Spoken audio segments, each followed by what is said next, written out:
របៀបធ្វើភ្លាសាច់គោម៉ាញ់ចំណេះគ្រឿងផ្សំសាច់គោក្រូចឆ្មាទឹកត្រីស្ករសម្សៅមាន់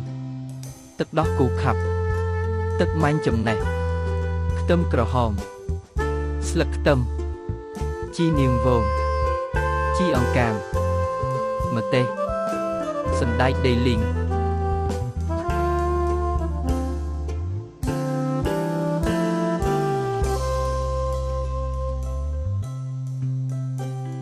របៀបធ្វើសាច់គោហាន់ជាបន្ទះស្ដើងរួចច្របាច់ក្រូចឆ្មាមួយល្មមដាក់ទឹកត្រីស្ករសម្សៅមាន់ទឹកដោះគោខាប់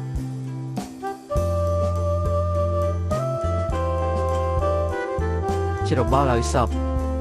រួចហើយដាក់ខ្លាញ់ចូលខ្ទះបំពងខ្ទឹមសឲ្យឡើងឈ្ងុយរួចដួសចេញខ្លះ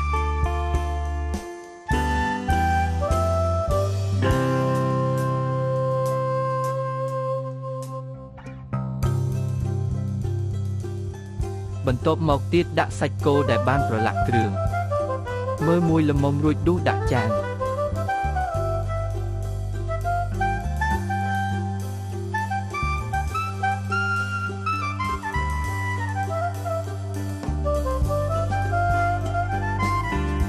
បន្ទាប់មកទៀតយើងដាក់ទឹកម៉ាញ់ចំណេះច្របល់ឲ្យសព្វរួចហើយដាក់ខ្ទឹមក្រហមស្លឹកខ្ទឹមជីនាងហ្វូងនិងជីអង្កាមដាក់ម្ទេសខ្ទឹមដែលយើងបំពងរួច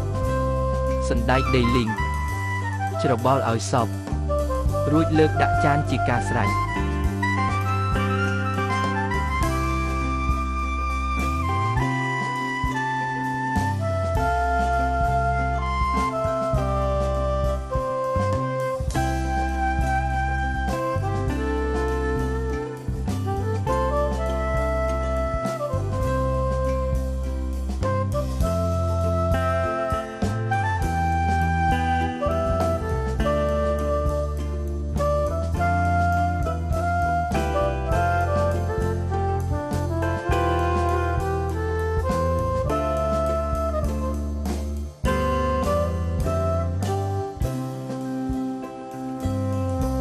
អរគុណសម្រាប់ការទស្សនាវីដេអូ